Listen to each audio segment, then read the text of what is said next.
이 자리에 나와 예배한 우리 모든 성도님 한 분 한 분이 하나님 앞에서 바른 선택하시고 그 바른 선택 가운데 하나님의 복을 많이 받아 누리는 신자 되시길 주님의 이름으로 축원합니다. 우리 인생 가운데 선택할 때가 굉장히 많습니다. 옛날에 그 선택 그 어떤 프로가 있었잖아요. 그 이휘재인가요? 빠밤. 그래, 선택했어. 이러면서 이런 선택을 했을 때 어떤 결과, 이런 선택을 했을 때 어떤 결과가 나올지를 예상해서 펼쳐진 어떤 그런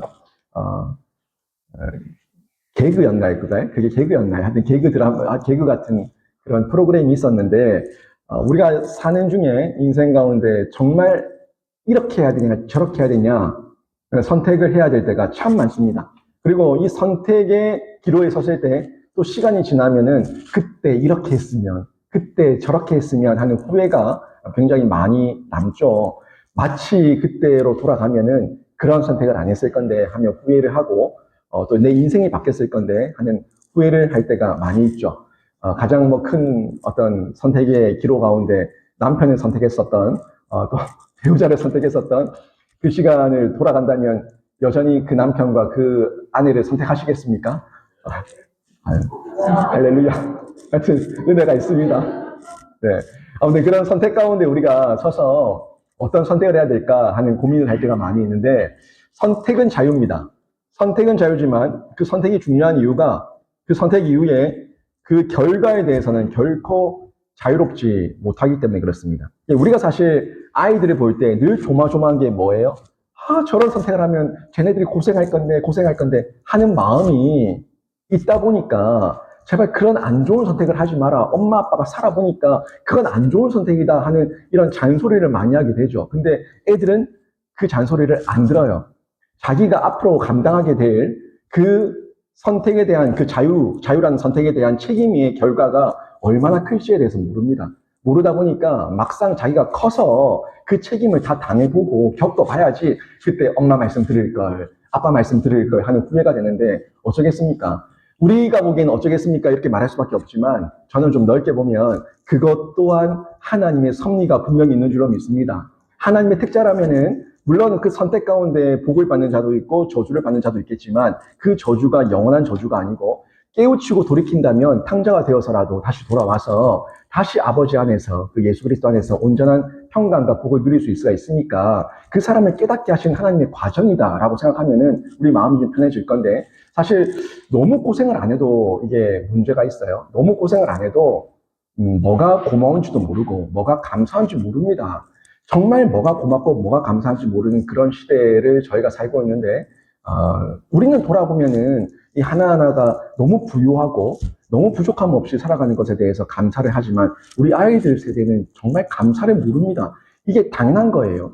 당연히 모든 것이 남아 돌고 당연히 내가 태어났을 때부터 스마트폰이 있었고 당연히 모든 인터넷과 과학기술이 발달되어 있어서 이거는 그냥 그들에게는 일반적인 거예요. 그러니까 감사를 모른 채 음식을 버리고 또 편식을 하고 또 돈을 헤프게 쓰고 또 중독에 빠지고 이런 어떤 모습들이 많은데 아무튼 우리가 이 아이들이 바른 선택을 할 수 있도록 잘 도와줘야겠지만 그 선택 가운데 반드시 그 아이들이 감당해야 될 몫이 있다는 거예요. 그래서 깨어있는 부모들이기 때문에 우리는 가급적이면 그 아이들에게 어떤 결과가 주어질 건지에 대해서 미리 알려주고 또 그 아이들이 바른 선택을 할 수 있도록 결단할 수 있도록 도와주는 것, 그게 우리의 몫입니다.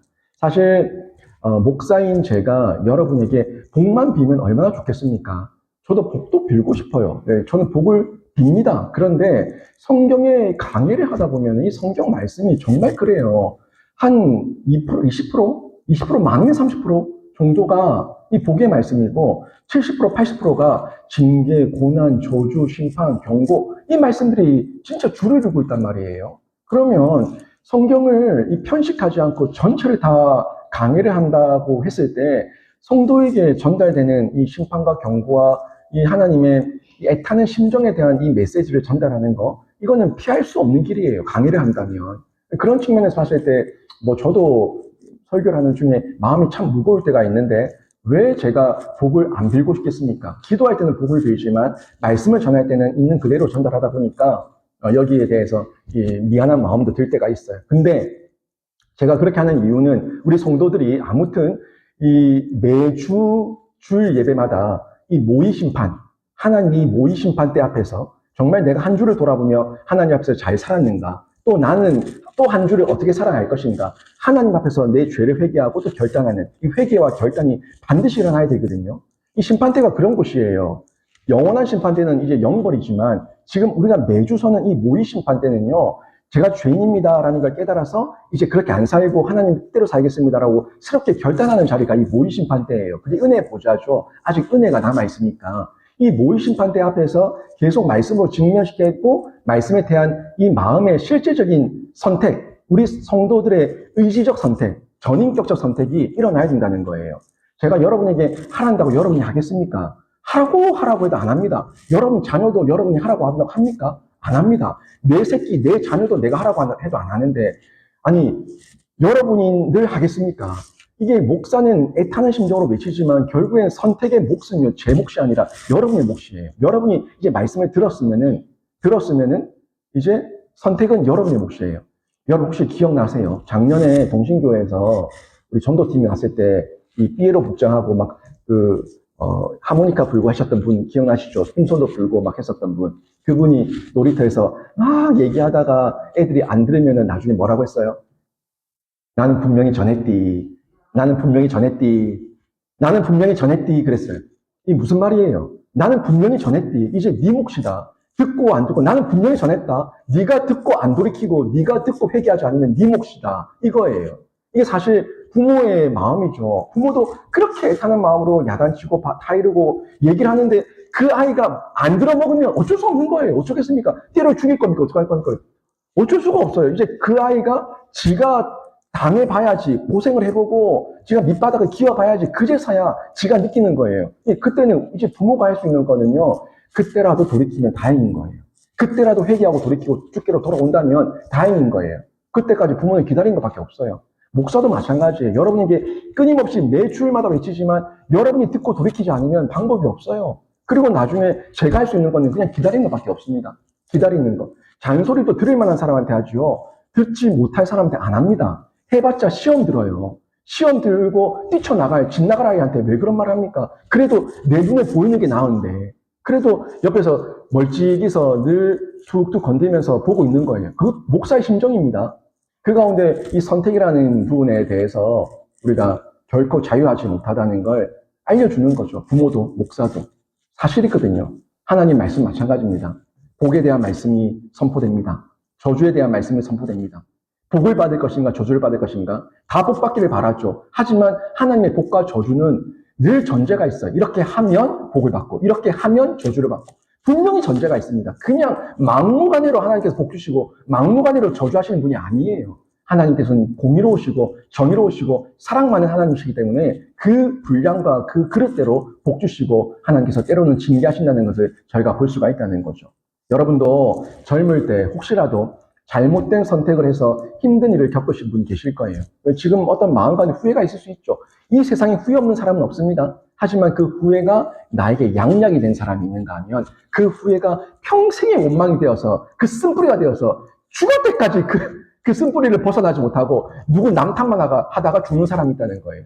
저는 여러분의 그 과거의 잘못된 선택이 물론 후회지만 이 후회가 하나님 안에서 양약이 되기를 바랍니다. 양약이 되어서 이제 그렇게 안 살면 되는 거예요. 돌아오면 되는 거예요. 그리고 바로 살면 되는 겁니다.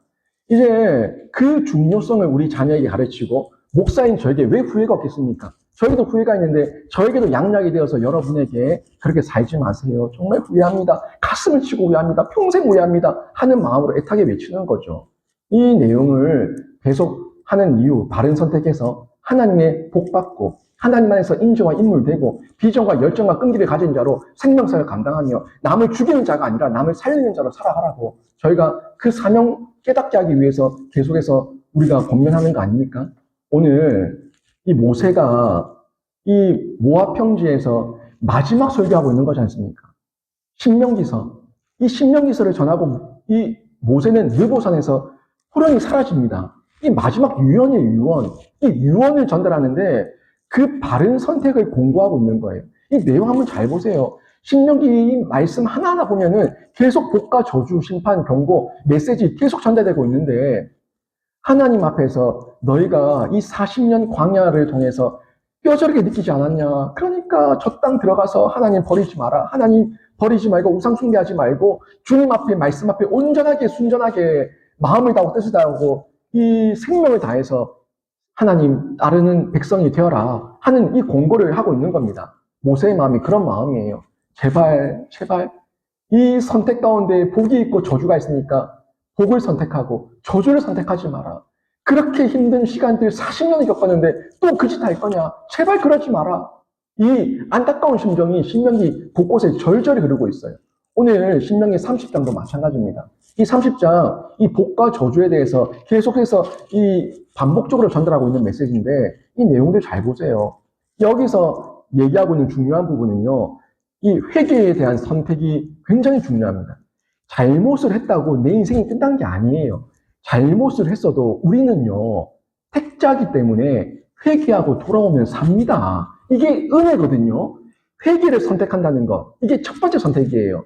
먼저 하나님을 아는 자라는 이 전제를 가지고 그 다음에 우리가 매 시간마다, 매 주일마다, 매일마다 하나님 앞에서 선택하는 것은 회개의 선택입니다. 제가 죄인입니다.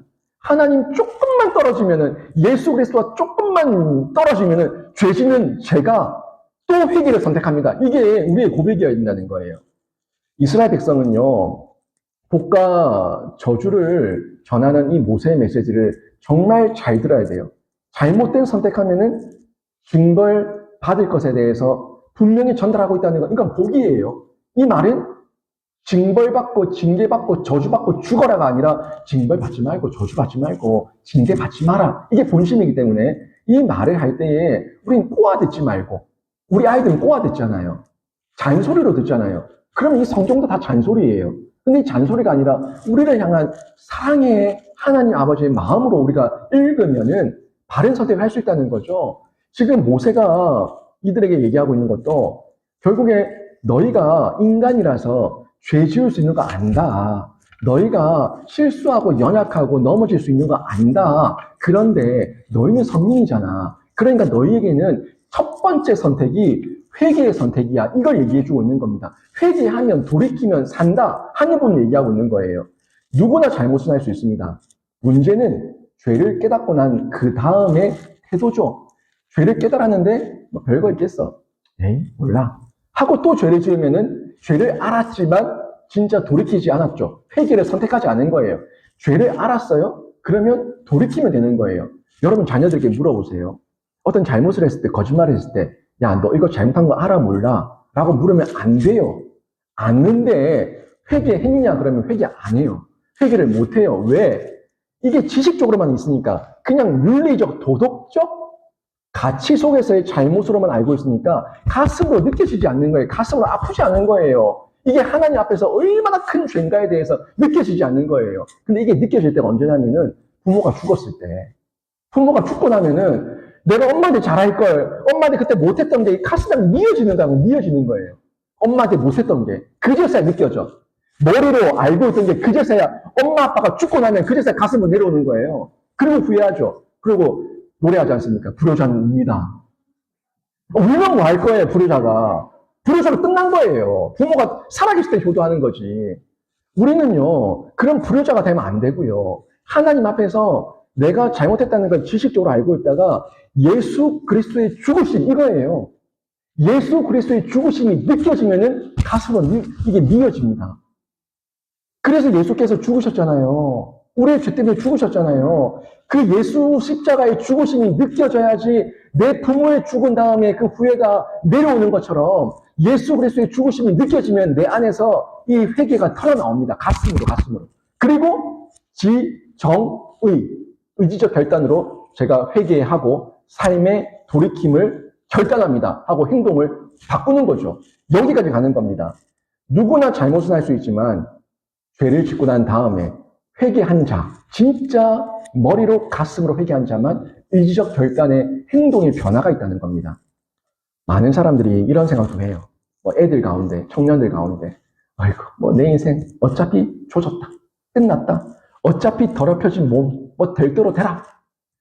어차피 더럽혀진 몸이 어디 있습니까? 그 남은 인생이 얼마가 남았는데, 한참이 더 남았는데, 살아온 시간이 10년, 20년, 뭐 조금 잘못 살았다고 하면 그 10년, 20년, 아니 40년, 50년 더 남아있는데 더 잘 살면 되지. 그렇게 생각이 꼬여있고 왜곡되어 있으니까 이왕 버린 몸, 이왕 망친 거, 이렇게 생각을 하고 자기 인생을 완전히 조져버리고 망쳐버린다는 거예요.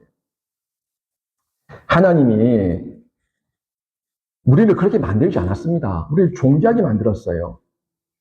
자신의 존재와 정체성을 온전히 느끼지 못하면은 하나님이 나를 이렇게 만들었다고 나중에는 하나님을 향한 원망과 불평으로 터져 나오죠. 그리고 자신의 마음을 갉아먹어요. 자신의 육체를 갉아먹어요. 중독에 빠져요. 육체와 영혼이 완전히 파괴가 되는 겁니다. 무서운 거예요, 여러분.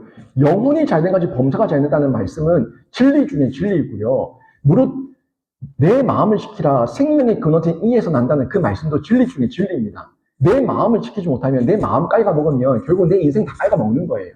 마음이 바로 세워지지 않는 자가 무슨 옳은 일, 선한 일, 거룩한 일, 하나님 영광 위에 살아내겠습니까? 내 마음을 지키지 못하는데. 그래서 우리 마음을 하나님 앞에 집중하는 것, 이 마음을 돌이키는 것, 회개의 선택, 이 중요한 부분이고 내가 하나님께 돌이키면 하나님께서 또 마음을 돌이키셔서 우리를 긍휼히 여기시고 우리의 죄를 용서해 주신다고 신약에서만 말씀하고 있는 게 아니라 구약에서도 오늘 본문이 분명히 말씀하고 있는 걸 확인했지 않습니까? 돌아오기가 너무 멀다고요? 아니에요. 돌아오기가 너무 멀어도요. 내 마음만 돌이키면 하늘 끝이라도 하나님께서 추격하셔서 하나님의 사랑으로 우리를 돌이키게 하시고 우리를 품어주시는 줄로 믿습니다. 그게 하나님의 사랑이에요. 그걸 지금 탕자의 비유로 신약에서 말씀하고 있지만 그 탕자의 비유가 그 말씀이 결국에 구약에 여전히 유효한 신약과 구약에 통틀어서 동등한 하나님의 사랑으로 우리에게 전달되고 있는 것을 신명기 말씀을 통해서 우리가 확인할 수가 있다는 거예요. 돌아오면은 하나님께서 예비해 놓으신 위로와 복을 받는다는 거죠. 그 복들이 굉장히 많이 나와요. 오늘 한번 보세요. 3절에 보면은 오늘 30장 3절에 보면은 흩으신 자를 다 모아서 돌아오게 하겠다. 흩은 자가 누굽니까? 내가 죄를 지어서 막 살다가 하나님께 벌 받아서 흩어졌어요. 근데 내가 돌이키고 회개하면은 어떻게 한다고요? 모아서 돌아오게 하시겠다. 이 3절에 말씀하고 있고 또 5절도 보세요. 돌아오면은 내 조상들보다 더 번성하게 하시겠다. 약속하고 있죠. 또 6절도 보세요.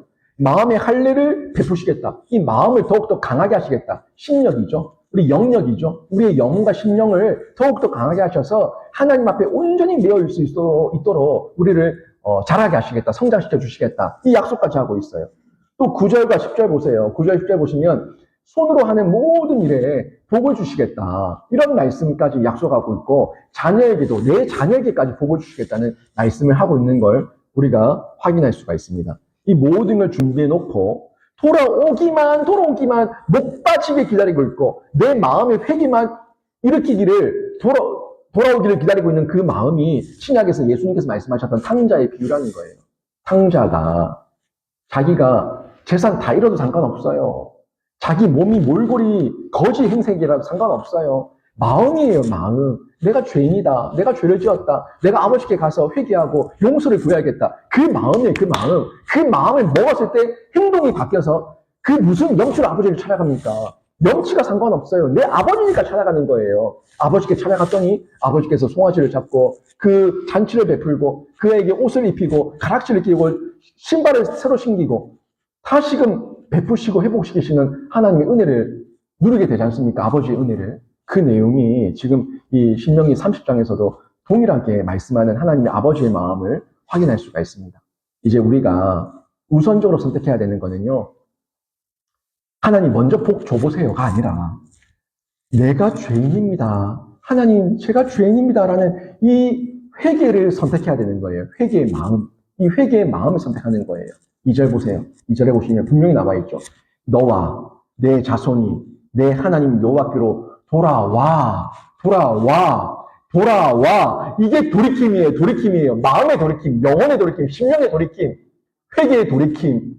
돌아오면은 내가 오늘 내게 명령한 것을 온전히 따라 마음을 다하고 뜻을 다하여 여호와의 말씀을 청종하면 이렇게 삶의 변화가 일어나면은 그때부터 복이 임하는데 3절부터 쭉 이어지는 복에 대한 메시지가 선포되고 있음을 확인할 수가 있죠. 3절 보세요.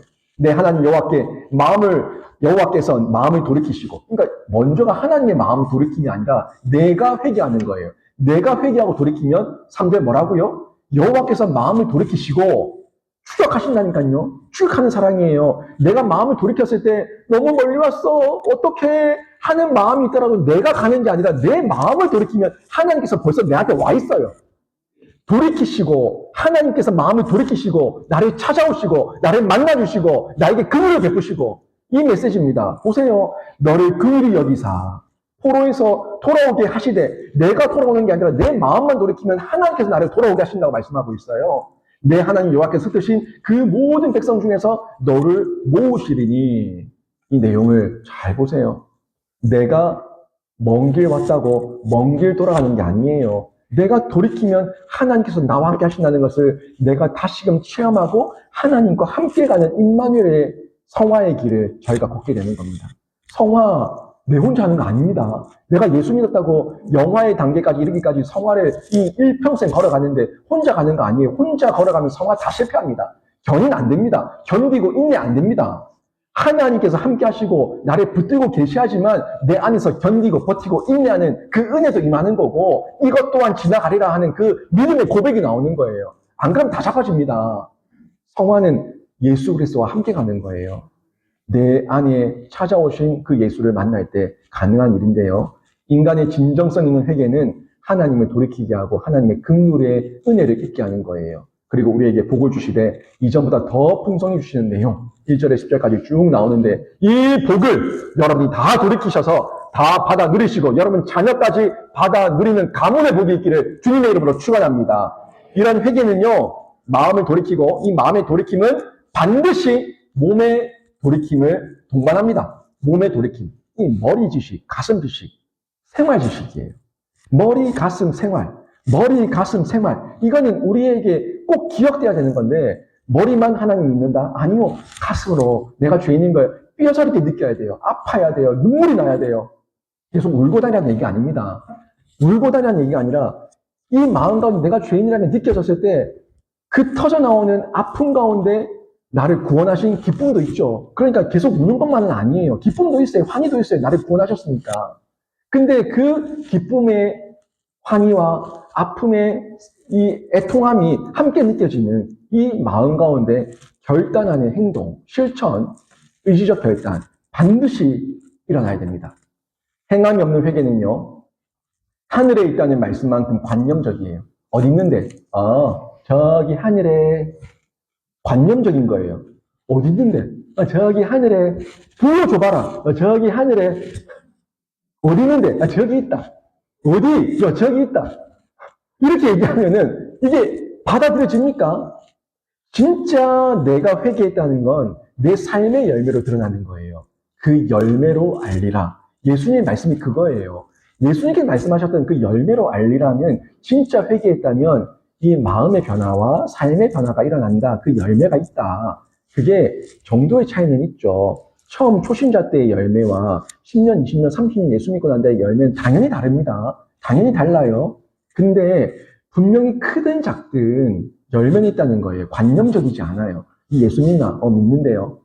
어떻게 믿는데? 그냥 믿어요. 이게 관념적인 거예요. 이 예수 믿나? 걔 믿습니다. 어떻게 믿는데? 제가 이런 죄를 지었는데 그것까지 다 생각나게 하시고 마음이 미어지고 눈물이 터져나오고 콧물이 터져나오고 이로 말할 수 없는 회개가 막 터져나오고 그래서 제가 이런 결단을 하게 되고 그 결단이 이틀, 3일 가다가 또 작심삼일로 끝났다 할지라도 또 그래서 또 3일, 또 3일, 또 3일 이렇게 계속 이어지는 작심삼일이 반복된다고 할지라도 아무튼 변화가 일어나고 있는 거잖아요. 이런 관념적인 게 아니라 이런 실제적인 변화, 그런 변화가 일어난다는 겁니다.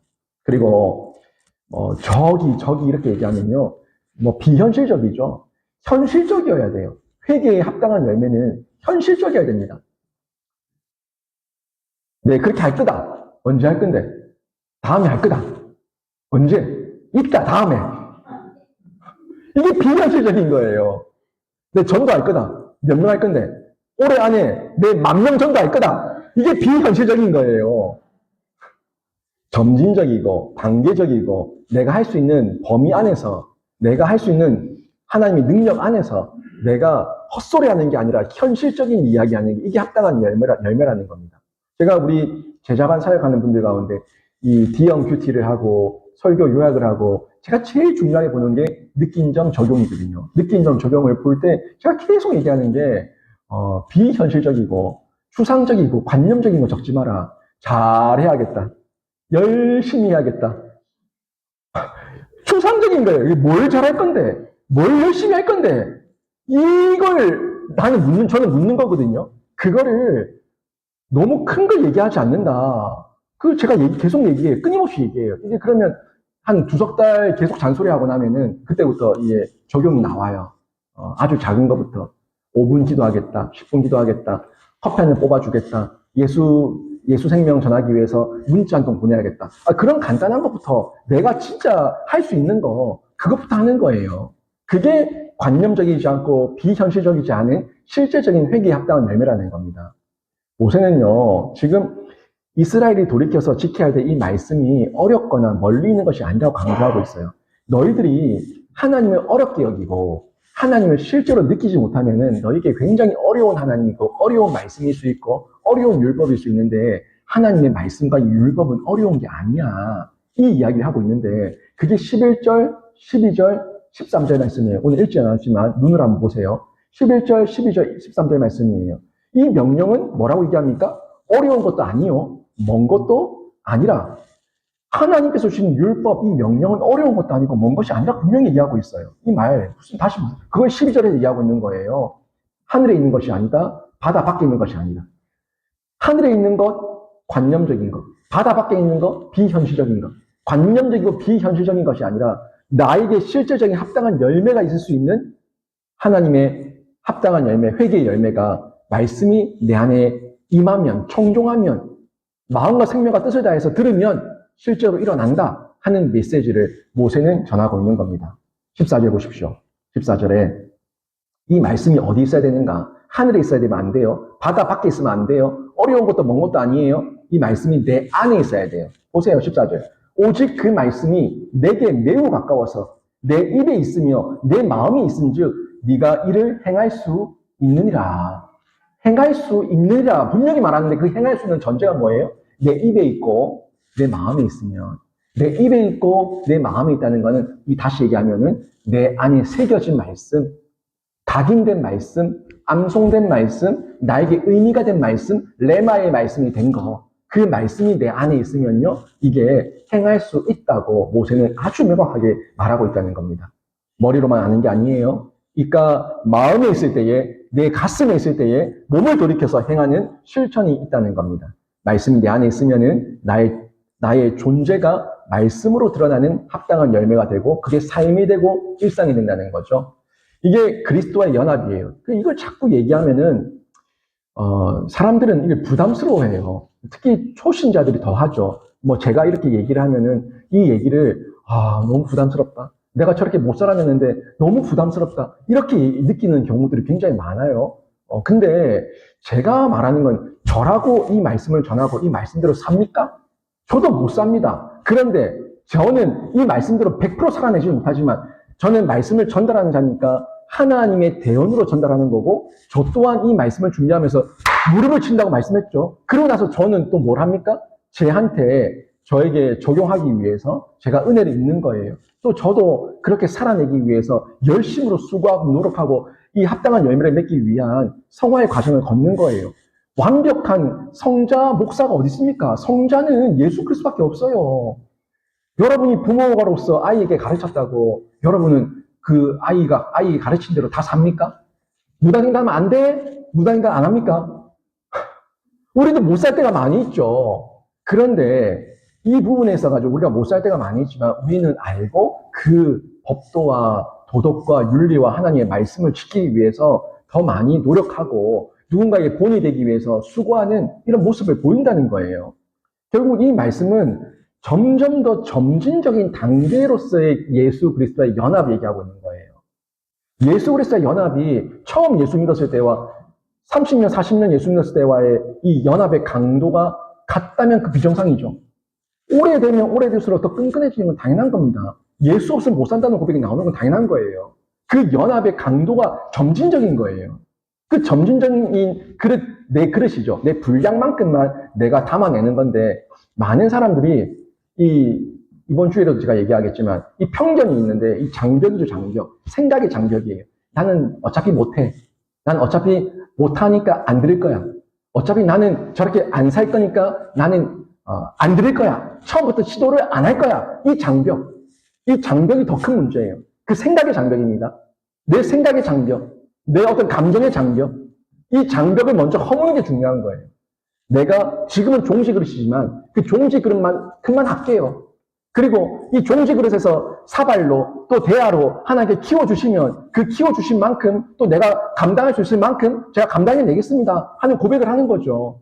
저희 교회 제가 5년 사역하면서 그 그릇이 커지는 걸 제가 보고 있어요. 실제로 커지는 분들이 있다고요. 그런 분들을 보면서 저도 위로를 받는 중에 보람을 느끼죠. 이게 하나님께서 예수 그리스도의 연합을 말씀하고 있는 건데 이 연합을 온전히 이루는 거예요. 근데 그 연합을 자꾸 어떤 그 물리적인 연합 가운데 생각을 하지 마세요. 이 지금 오늘 말씀에서도 14절에서 그 연합을 내 입에 내 마음이라고 얘기하고 있지 않습니까? 내 입에 내 마음에 이 말씀이 내 안에 있는 게 그 연합이에요. 요한복음 1장 1절에 뭐라고 나옵니까? 태초에 말씀이 계시니라. 이 말씀이 하나님과 함께 계셨으니 이 말씀이 곧 하나님이시니라. 예수와 하나님에 대해서 말하고 있는데 말씀이라 얘기하고 있어요. 14절에 요한복음 1장 14절에 말씀이 육신인데 우리 가운데 과하심에 우리가 그의 영광을 보니 아버지의 독생자의 영광이요 은혜와 진리가 충만하더라. 그 독생하신 예수 그리스도가 말씀이라고 얘기하고 있는데 그 말씀이 내 안에 담겨져 있고 내 안에서 말씀이 고백이 되고 말씀이 떠오르고 말씀이 묵상이 되면은 내 안에 예수 있는 거예요. 만져지는 예수, 껴안고 있는 예수 그게 아니에요. 내 안에 말씀이 나오면 예수 있는 거예요. 그게 연합이에요. 그게 말씀의 다스림이라는 거죠. 이 말씀의 다스림을 통해서 우리가 포도나무와 가지처럼 온전한 연합을 이루고 그가 내 안에 내가 그 안에 있으니까 우리가 그 가운데 열매를 많이 맺는데 이 열매가 성령의 열매가 되고 예수께서 말씀하셨던 회개에 합당한 열매가 되어서 열매로 알리라 하는 그 열매의 일상이 된다는 거예요. 우리 부족합니다. 연약합니다. 저는 완벽한 신자를 말하고 있지 않습니다. 저부터가 부족한데 무슨 완벽한 사람을 제가 요구할 수 있겠습니까? 하지만 여러분도 저에게 요구하셔야 되고 저도 여러분이 요구하는 거는 제가 단임 목회를 하면 할수록 더 성숙해져야 돼요. 여러분이 양육교육 훈련을 받으면 받을수록 더 성숙해져야 돼요. 그래서 우리 함께 동반 성숙해야 돼요. 이게 열매예요. 제가 목사가 돼서 5년이 지나고 10년이 지나는데 하는 행동이 가면 갈수록 개차반이면 저는 빨리 목회를 접는 게 제 신상에 좋고 교회의 유익입니다. 만약에 제가 그렇게 되고 있다면 제 등짝 때려서 목사님 빨리 쉬시라고 빨리 은퇴하시라고 얘기해 주십시오. 제가 가슴으로 받겠습니다. 제가 만약에 그렇게 산다면 빨리 좀 쉬시라고 다른 일 찾아보시라고 그게 맞아요. 그게 한두 명이 아니라 다수의 사람들이 그렇게 얘기를 한다면 그게 맞아요.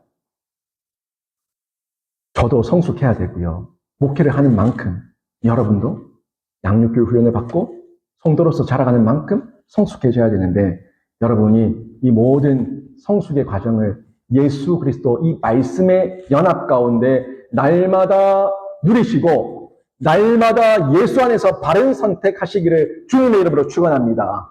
그때에 이 복과 저주를 선택하는 것과 똑같은 효과가 나타나는 거예요. 하나님 말씀을 선택하고 회개를 선택하면은 복을 선택한 것이고 하나님 말씀을 버리고 세상을 선택하고 더럽고 추악한 음란함을 선택하면은 저주를 선택한 것과 똑같은 결과가 나타난다는 겁니다. 19절 보십시오. 19절 이런 말씀이 나오죠.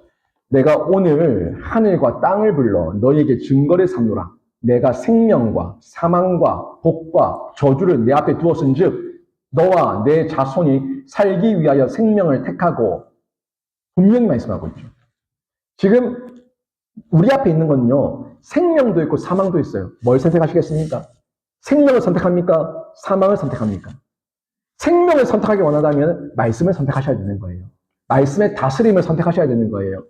복을 선택하십니까? 저주를 선택하십니까? 복을 선택하기 원하신다면 말만 복을 선택하지 말고 내 마음과 내 인격과 내 전인격, 내 삶의 결단이 복을 받을 수 있게끔 말씀의 실천을 선택하는 거예요.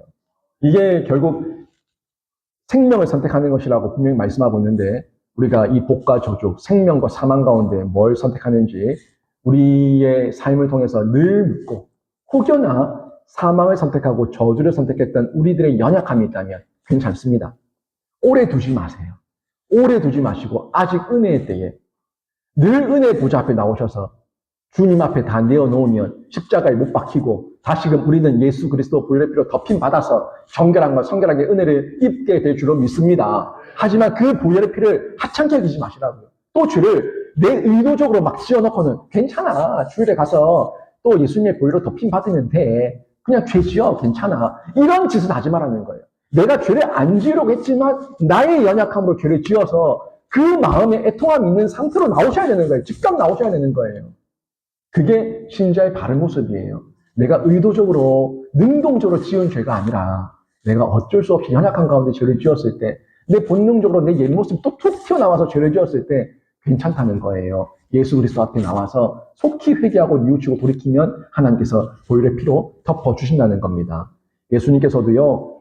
넓은 길과 좁은 길을 말씀하셨습니다. 넓은 길, 이게 우리 세상으로는 좋아 보이지만 이게 사망의 길이고 저주의 길이에요. 좁은 길, 분명히 협착하고 좁지만 하나님께서 그 길이 생명의 길이고 복받는 길이라고 말씀하고 있다는 겁니다. 중간에 위치한 길은 없습니다. 제3의 길도 없습니다. 마음을 돌이켜서 하나님께로 향할 수도 있고 아니면 돌이켜 우상을 섬길 수도 있는데 나는 좁은 길 선택할 것인가 아니면 우상이 있는 넓은 길 선택할 것인가 늘 우리가 그 선택 앞에서 바른 선택을 해야 되는 기로에 서 있는데 세상이 너무 음란합니다. 너무 악합니다. 너무 더럽고 추합니다. 그 선택의 기로에서 여러분이 옳은 선택 하시길 주님의 이름으로 축원합니다. 오늘 말씀을 정리하면요. 결국에 이 명령을 순종할 것이냐 불순종할 것이냐 하나님의 말씀에 순종할 것이냐 불순종할 것이냐의 문제인데 어떤 선택이든 극과 극을 경험하게 될 겁니다. 하나님의 말씀을 선택하면 복의 길이고 하나님 말씀이 아니라 세상을 선택하면 심판과 저주의 길이고 극과 극이에요.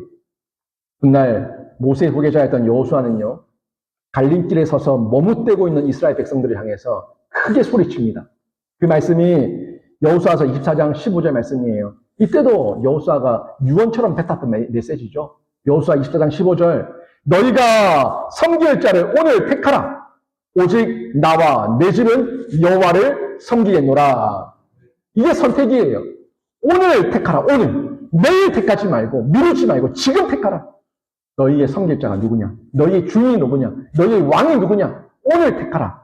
나는 여호와를 섬기겠노라. 이 고백이 여호수아의 고백이고 또 모세가 지금 애타게 외치고 있는 이 메시지. 하나님 말씀을 택하라고. 이 선택의 메시지를 우리가 확인할 수가 있는데 여러분 어디서든지 예수 선택하시고 십자가 선택하셔서 여러분이 예수 안에서 생명을 누리시고 은혜를 입으시고 바른 선택 가운데 한 걸음 더 가까이 나아가는 주님의 자녀가 되시길 주님의 이름으로 축원합니다.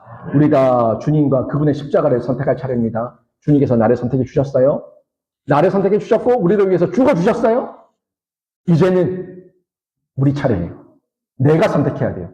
예수 선택하시고 십자가 선택하셔서 그리스도와 함께 임마누엘의 은혜 누리시면서 날마다 이기는 신자 되시길 주님의 이름으로 축원합니다. 아멘.